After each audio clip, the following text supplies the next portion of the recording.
This is Jarrod Horak, and I'm back with my third Kentucky Derby points race video this week. I took a look at the Robert Lewis Stakes from Santa Anita. I did the Wither Stakes from Aqueduct. In this video, I'm going to do the Holy Bull Stakes. And on the road to the Kentucky Oaks, I covered the Forward Gal Stakes at Gulfstream. You can find all those videos on my YouTube channel. And don't forget to like, subscribe, and comment if you like this content.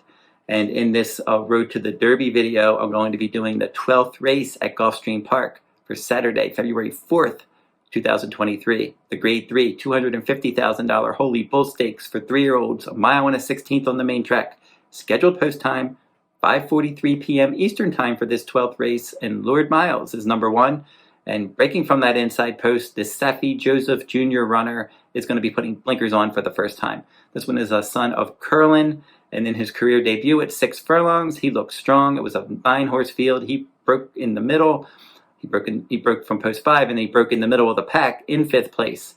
And he just sat there for half the race. He moved forward. He got up to 3rd, and then he just pulled well clear in the stretch, showing a big, nice kick to win by almost 6 lengths there.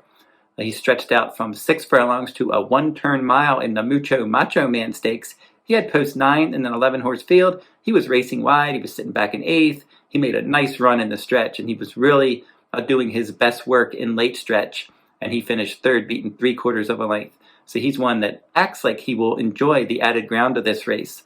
And Irad Ortiz Jr. gets aboard for the first time. He wins races with Safi Joseph Jr., should save ground from the inside post, putting blinkers on. Maybe he won't be quite as far back as he was last time, and he's one that's definitely a contender in here. He had a bullet workout for this on January 27th.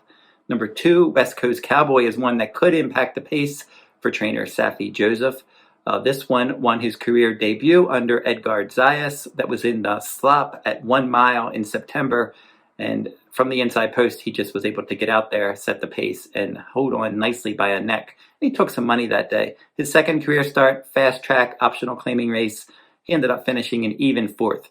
He from post 6, he broke last, but then he was just sitting there in 4th for much of the running under Sonny Leon. Now he's going to reunite with Edgard Zayas, and if he gets aggressively ridden like he did in his debut, he will probably impact the pace from this inner post. Shadow Dragon, he put in a wicked late run in his debut. In this New York bred, this one is a son of Army Mule. Dalia Duro is the dam sire. And he was way back in his debut. He was a good 14 lengths back at the halfway point. It was only a 6-furlong race, and he made up a bundle of ground from there. He was still 7 lengths back in the stretch, but he just kicked away in the stretch, and he ran him down, and he won by 3/4 of a length, and the runner-up was a next out winner. So that was a visually impressive win against New York bred company. And then a New York bred stakes race, the Sleepy Hollow Stakes, Arctic Arrogance. I mentioned that one as a top contender in the Wither Stakes. He's one that finished 2nd in the Remsen, 2nd in the Jerome. So Arctic Arrogance is a quality New York bred, and he won that race by more than 4. Shadow Dragon didn't really get involved. But if you look at that race, at the fractions and the internal fractions, slow early, a little bit fast late, that kind of race. It really wasn't run particularly fast, but Arctic Arrogance controlled the pace there, and there wasn't a lot of closing going on. So I won't hold that one against Shadow Dragon. He's one that I think certainly can get better as distances increase and he gets more experience. They paid $375,000 for him. Bill Mott shows confidence putting him in this graded stakes race. Jose Ortiz gets aboard, and he has been winning races with Mott recently. Look for him in the late going if he can get involved. Cyclone Mischief is the 4 for trainer Dale Romans. He's 2 for 4 lifetime. He was a decent 3rd, dueling on the lead in his 1-turn mile debut. And he was only beaten 3/4 of a length after opening up by 2 lengths in the stretch. So he battled on the pace for most of the running. Finally shook clear, but then he just couldn't hold on. But then they made him the favorite that day because he did all the pace dirty work in his debut. And then he battled on the pace again in his second start, and he pulled clear to win by 5. The Kentucky Jockey Club Stakes, post 9 in a 9-horse field, there was really no pace going on. That was a slow early, fast late event. He pressed the pace, he took the lead, he couldn't keep going. He was 7th, but he was only beaten 2 3/4 lengths. Instant Coffee won that race, and then he came back and he also won the LeCompte Stakes. So that wasn't a bad effort in the Kentucky Jockey Club, but the pace was slow, and maybe you thought he could run a bit better. He put Lasix on. They cut him back to a one-turn mile against Optional Claiming Company on January 8th at Gulfstream, and he stalked the pace from post 2. He really did set a great trip there, stalking the pace. The pace was lively. He got the lead in the stretch, and he kicked clear, and he won by 5. That was clearly his best career effort. In his other races, he really wanted to go early, and in that last race, he showed the ability to relax a little bit.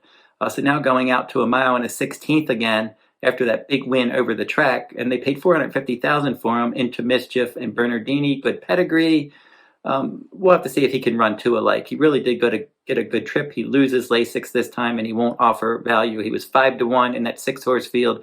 Now he's 2-1 in this stakes race. Mr. Bob is the next one, and he's number 5 at 10-1 morning line. Joel Rosario gets aboard. Robert Falcone Jr. claimed this one out of his debut when he finished 3rd in a maiden claiming $75,000 sprint, and then he won a maiden claiming $150,000 race for his new connections, pressing the pace at 6.5 furlongs at Keeneland and winning by more than 5 lengths. In his next start, the Ed Brown Stakes at Churchill Downs at 6.5 furlongs, he finished 2nd. And then they put him in the Mucho Macho Man Stakes, post 8, didn't have the best start. He was back in 11th, and he just raced evenly. He was able to show a little bit of late interest, and he finished 6th, beating a little less than 5 lengths. He was 10 lengths back at one point. So not a horrible effort there. And they put blinkers on, and they add Rosario.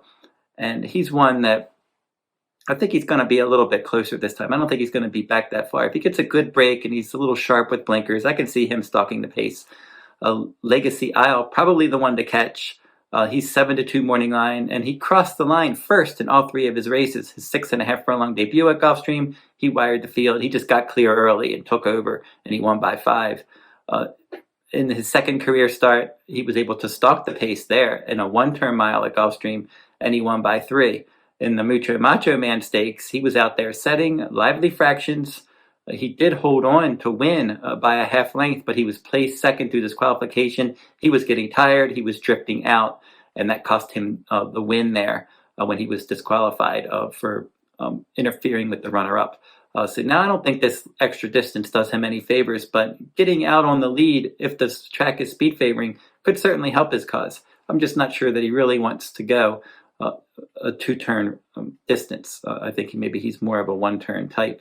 Luis Saez gets aboard, and his speed at least gives him a look. Il Miracolo is next for trainer Antonio Seno, and this one for 6 lifetime with 3 runner-up finishes. And he does like Gulfstream, 5 starts with a win and 3 third-place finishes. They tried him in a stakes race after a big maiden win at Gulfstream in a 1-turn mile when he wired the field.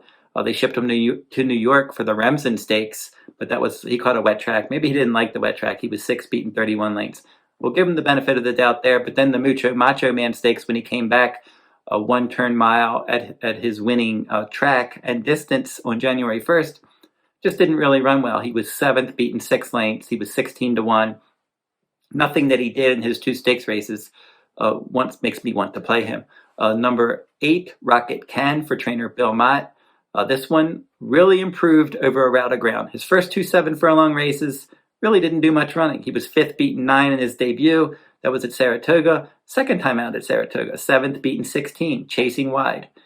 They gave him a little bit of a breather. From September 3rd to October 30th, they stretched him out in distance to a mile and a 16th. He caught a wet track, and he broke his maiden from post 10 in a 12-horse field, stalked wide, out in the clear, won nicely by 2 lengths. In his last start, mile and a 16th on a fast track at Churchill Downs, he ran a better race. Confidence Game won that one. He came back and finished 3rd in the Lecomte. Rocket Ken was only a half length back in 2nd. He was a neck in front of the show finisher, but the top 3 were more than 6 lengths clear of the rest. Solid effort there. His speed ratings really moved up in his 2 route races. I like his tactical speed. From the outside post, his new rider, Junior Alvarado, who was aboard in his first 2 starts, could really get him in a good position in here. And Junior Alvarado and Bill Mott, they've been winning races together recently, and they show a positive return on investment as a jockey-trainer team. So certainly he's a contender in here. Cyclone Mischief, wouldn't be surprised if he ran well, but I want to see him do it again at a much lower price. And let's see if he can relax again, or if he gets a little keyed up like he did in his earlier starts. I think if he gets involved in mixing it up early, stretching back around 2 turns, and he mixes it up with Legacy Isle, I think that could be a good thing for my top choice, number 1, Lord Miles. And this one seems to just, the sky's the limit here. Curlin, the sire, certainly bred to go this far, putting blinkers on. I really like that kick he showed in his debut. And then again, he showed a nice late kick in the Mucho Macho Man, getting involved late there. That bullet workout with the blinkers shows that maybe he's sitting on a good effort. And Irad Ortiz Jr. Saw enough to want to ride him. So you have a top rider on in here, and I think that he could end up really running a good race in here. At least I hope so. Saving ground off the pace. I hope the pace is lively, and maybe he can get up and get the job done. So Lord Miles will be my top choice in the Holy Bull. And Rocket Ken will be my second choice. Cyclone Mischief, my third choice. Shadow Dragon for trainer Bill Mott. That impressive late running debut winner. Didn't run as well second time out. I think he can come along running and maybe spice up the exotics a bit. So here's how I'll play this one. We'll make a win wager on number 1, Lord Miles. Play an exacta box with the 1 and 8, Lord Miles and Rocket Ken. Trifecta, 1 and 8 on top. And put the 1, 3, 4, and 8 in second.